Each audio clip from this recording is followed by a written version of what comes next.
Hi everyone! So one of the things I want to do on my channel is to document my own experience, as a millennial trying to figure out life. Also trying to do it as sustainable as possible. I spent my 20s living abroad, so I didn't really gain life experience and whatever in Norway. I am an anxious person, so I will overthink everything, and I feel very insecure when I don't know how to do something or I don't know the process for a certain thing. Also, I'm breaking one of my top life rules here by not wearing a seatbelt, because I don't know about y'all, but when I was like 16, people showed me these videos of accidents in traffic, and one of them showed how even if you're parked, someone can crash into you and you can die.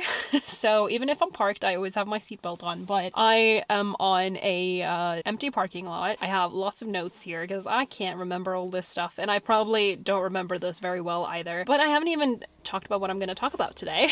But the whole reason I'm sitting in my car is that I'm going to talk about how I bought said car. This is my first ever car. Luckily, I have a lot of people to ask, but I still felt very anxious about the process of buying a car because it's something I've never done before, and it's just scary, because it's such a huge decision and it's gonna affect you in the long run. So for some people, this stuff is probably super obvious and not a big deal at all. But to me, it's a big deal. I used to be super chill about everything. When I lived in London, I was like, I'm not stressed about anything because, whatever. But here, I'm like, this is my actual life. So when I bought this car, I was 30. I had never done it before, had no idea really what to do. So let's go through the process. So first of all, I think we should make this video somewhat advicey. So number one, wait till it makes sense for you to buy a car. Don't just get a car before you're financially ready or before you actually need one, because first of all, like if you have good, public transport where you live and you don't really need a car, you don't really have anywhere to park it, or you just don't need one, you're not going to use it enough to justify purchasing it, or you just don't need one. Why would you buy one? Everyone doesn't need to have a car. But I live in a small town in northern Norway. Public transport is not good, and I work as a journalist, so being able to get around makes my job a lot easier. I had a full-time job, so I had a steady income, and I had also lived with my parents for a year at this point, so I had saved up a good chunk of money. So I was financially ready to get one, and in my daily life, it would make my life so much better, so much easier. My work life would greatly benefit from having a car. So for me, it was really the right time. So in the very beginning of the process, you have to find out what your needs are. Like, what car do you actually need? Off the bat, first off, I knew I wanted an electric vehicle. That was a non-negotiable for me. That was the only type of vehicle that I was willing to consider. I knew I didn't need a long-range car. I knew I wasn't going to be driving long distances. I'm not going to go on, road trips or vacations and take the car and go far. I'm not going to do that within the first few years, and in a few years I'm hoping to have a second car, like me and my partner. Not me, like myself. I don't need to have two cars. So then this would be the second car, and we would get a car with better range. But for the time being, we're not going to go really far. So I also didn't need a car that could fit like a ton of luggage, because we weren't going to go on vacation like with this car, especially not for longer than a weekend or something. So we didn't need a huge car. A couple of years prior, my friend had bought a Nissan Leaf, and I really liked her car and she loved it. She was really happy with it. So I pretty much immediately just started looking for Nissan Leaf. But what I did know, what was in the plans, was to start trying for a baby within a year. So we knew that the car would have to be able to fit a car seat, and also the trunk would need to fit a stroller. Actually, the car has a car seat fitted right now. It's my 2-year-old nephew's spare car seat. He can fit in there with no problem, so that's reassuring, even though we knew this already. I looked on loads of forums and whatever, and people were like, can you fit like 3 car seats in your Nissan Leaf? And I was like, whoa. Okay. Multiple people, of course, had posted pictures of car seats installed in the car, and it made it a lot easier for me because then I knew that it would be possible. Because right now the car seat is installed behind the seat that I'm sitting in, and I am sitting here very comfortably, so it's not even like my knees are squished because the car seat is in here. So this car is spacious, even though you might not think so because it looks like a small car, and it is a small car, but it's a very comfortable car. And also I knew that what I wanted to pay for a car would align with how much a Nissan Leaf costs. So then the next step was to start looking at used car ads, because we knew what we were looking for. I wanted to buy the car from a dealer. I didn't want to buy it from a person just because it felt safer. I just didn't want to get ripped off. I've done the same thing when I've bought an iPhone and a MacBook secondhand. I bought them from shops instead of buying them from people, just because living in London has made me not trust people at all. It's bad. Because I live in Norway now. Like, this must be one of the most honest countries in the world, and I find it so hard to trust people. Here, if you buy something from someone, like on like Facebook Marketplace, they just send you the money immediately, even though they haven't come to pick it up. They haven't even seen the item, and they just send it to you. People are so trusting, and it's amazing, but I'm just not used to it yet. I also wanted to buy it locally, so it obviously gave us fewer options, because I didn't want the car to have to be shipped. Not because I thought it was expensive to get it shipped, because it's really not. It was surprisingly cheap, and probably very easy to do as well. I just really wanted to see the car before I bought it. My brother had told me about his friend buying a car, and it was shipped here, and the seller was a smoker, and they had smoked in the car. But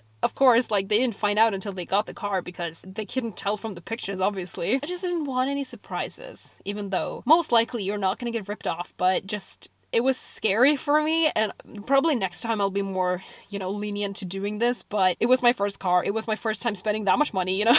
Like, I was just nervous about it going wrong. So the filters that I used for the ads were for the mileage to be at least under the 100,000 kilometers, but preferably between like 60 and 80,000. And the budget that I was aiming at was between 120 and 130, like, 1,000 Norwegian kroners, which is, I don't know, like a little over $12,000. It's kind of hard to convert it now. This is a year ago, so it could have changed because the fucking economy is crazy. That way I could chip in like 40% for the down payment and get a loan for the rest. And also for the financial bit, we thought that it made sense for us to have larger monthly installments and put the payment time to 2 years, even though we knew we wanted to pay it down in 1 year, so we paid more for each monthly installment.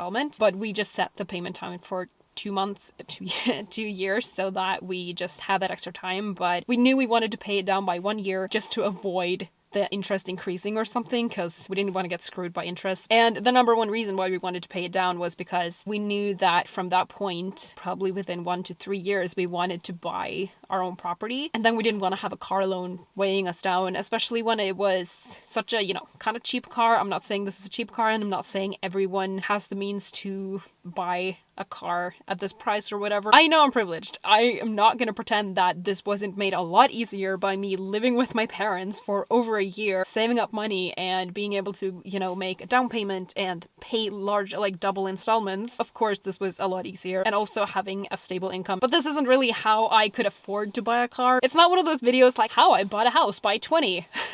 My parents paid for it. But your first car does not have to be the most expensive car. This car is amazing, gets me from A to B and A to C, you know, it does everything I needed to, and I love it. It's such a good car. But we haven't gotten to that yet. After looking for cars and whatever, we found a car locally to us. It was only an hour bus ride away that a dealer was selling, and it was a good price, really good mileage and whatever. I had to call the dealer, and I was like, I don't even know what to say. I feel so embarrassed. I do this all the time. I feel so stupid because I'm 30 and I don't know how anything works. I'm doing literally everything for the first time because I haven't been an adult in Norway before, so I haven't done all the adulty things. I just don't know how to do shit, and it's so annoying. And then it makes me feel anxious because I'm 30 and people expect me to be able to do shit, you know? But I managed to tell him that I was interested in the car and I wanted to test drive it. And I asked a few questions about like technical shit and whatever, and I don't remember like exactly what we said in the first phone conversation, but I think I called him a second time and we set up like a test drive on that following Saturday. He was super nice. He came in on his day off, which I think is pretty normal for him. I think most people, like for a lot of people, it's very easy to do this on the weekend, especially when you have to travel there. During that conversation, he also filled in an application for a loan for the car. So he took my details, my finances, whatever. I don't remember exactly, but I also put down the amount that I wanted to pay outright. So he took down all of that and he sent the application to the bank. We did go there pretty determined to buy this car. Of course, we wouldn't have bought it if anything, you know, wasn't right. We were so like, this is our car. We're gonna fucking buy this car. We like this car. It's cool. Like, it's nice. It's cute. It's exactly what we need. And the seller had like lots of good reviews and the car is really popular. There's so many cars like this one around. But of course, we were trying to not look like we were super ready to purchase it. We tried to be chill, but in reality, we had no plans of taking the bus home. Pretty much immediately when we got there, we got the keys and we went for the test drive. My partner and I both lived in London forever, so we were just so shocked that he just gave us the car. He didn't even ask us to leave anything there. We didn't sign anything. We didn't do anything at all. We just took the car and drove off. And to us, who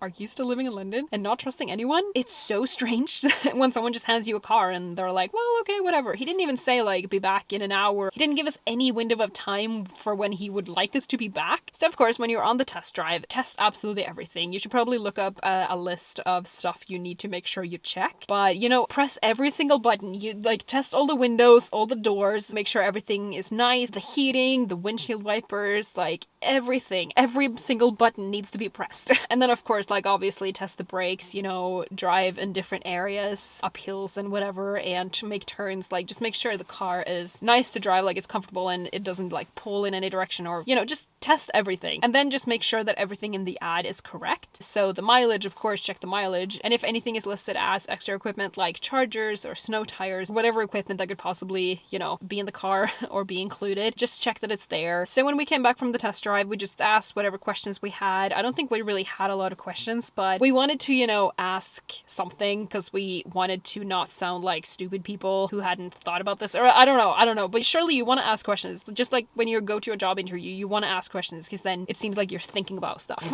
And then we said that we would like to buy the car. We sat down in his office and went through everything. We also tried to negotiate the price because everyone told us that the price is set for you to negotiate. Like the price is set higher than what they expect to get for the car. So of course we did negotiate a little bit and we managed to get the price down by 5,000 kroners, which is a little under $500 and a little under 400 pounds. So it's not a huge deal, but I mean, any money saved is good. And of course there's going to be other expenses or stuff you need to buy for the car or whatever. So it's always good to, like, if you can save any kind of money, like that's good. So then he changed the loan application to the new price and it went through. I was like, are the banks open on weekends? Like, is the application going to go through? But I think it was just very automatic by the bank. I don't know these things, but when I was approved for, you know, $500 more, surely it would just automatically accept $500 less because surely I can afford that if I can afford the first price. And then, you know, I signed the actual like contract, signed a few things. We set up insurance. I think every serious dealer is going to help you set this up because it's illegal for you to drive off without insurance. So I don't think you need to worry about this, but just check like what insurance you want. And I just found it easier to use my like bank's insurance because I already have insurance there. Also, like the prices seemed pretty much the same, so it didn't really make a difference for us like what insurance we went for. And when it comes to insurance, of course, like check out what you really need. For us, because my partner doesn't have a driver's license, we knew that he would be learning to drive in this car, which is also why we did not need a very expensive car because, you know, things can happen. So we needed an insurance with full coverage because, you know, things are more likely to happen when someone's learning to drive using that car than someone who's an experienced driver. So of course you really want full coverage, and I just in general feel like full coverage is the way to go, but I also have not been a car owner for very long. But if you have a really old car that's not really worth repairing, I guess you only need to cover, you know, the other person's car if you crash with someone. This is something you should just Google, and also it could work differently in every country or whatever. This is very specifically Norway because it's the only country I've bought a car in, and I've only done this one time, so it's not a very nuanced experience. So back to the actual purchase. I paid the down payment. I transferred it to the company, which felt wild. I have never spent that much money in one sitting. Well, other than paying my university tuition in London, but that wasn't even my money. That was my student loan paying for it. It was just me getting the money and then giving it to the university, which I am paying for now. So I already have a huge loan on my ass, so I don't really need another loan when I go to apply to, you know, buy a house. Then we officially got the keys and drove off, and oh my god, it feels amazing to drive off and it's your own car. I had never driven my own car before. That's a new thing. It was really cool. We went and bought whatever stuff we needed, like wiper fluid and just stuff that you need, you know, that's kind of handy dandy to have for your car, like a towel for wiping condensation off the windows and stuff like that. But let me tell you, you really feel like an adult when you drive off in your own car, and even more so when it's fully paid off. We paid monthly installments and we just paid double, and now we've just paid it off completely, so this is 100% our car. It's no one else's. The bank cannot take it from us. Obviously, everything in this process is just down to your preferences, your financial situation, and what you need in a car, and what kind of car you want in general. What kind of car can you see yourself driving? I hope this was helpful for someone, even though it's a very, you know, individual experience. Anyway, I like sharing more from my life and talking about stuff that maybe not everyone is talking about, and I think we should talk more about this because I am an anxious person. I don't know how to do shit, so it just makes me feel better that not everyone knows what they're doing, because I am always like, I need an adultier adult. I'm not an adult. Like, someone help me. So yeah, we're We're all in this together. I hope you like this section of my channel. I mainly do gaming videos, but I also try to do a little bit of the millennial lifestyle of trying to figure shit out and being confused all the time and trying to, you know, not destroy the planet. So that is that. That is my life. Thank you so much for watching. If you want to, you know, see more of me, then please subscribe. I would really appreciate it. It makes me really happy when people watch my videos. And yeah, I shall see you on Sunday, tomorrow, with a new video. Grand Theft Auto, baby! Relevant, but I didn't steal this card. Alright, see you later. Bye!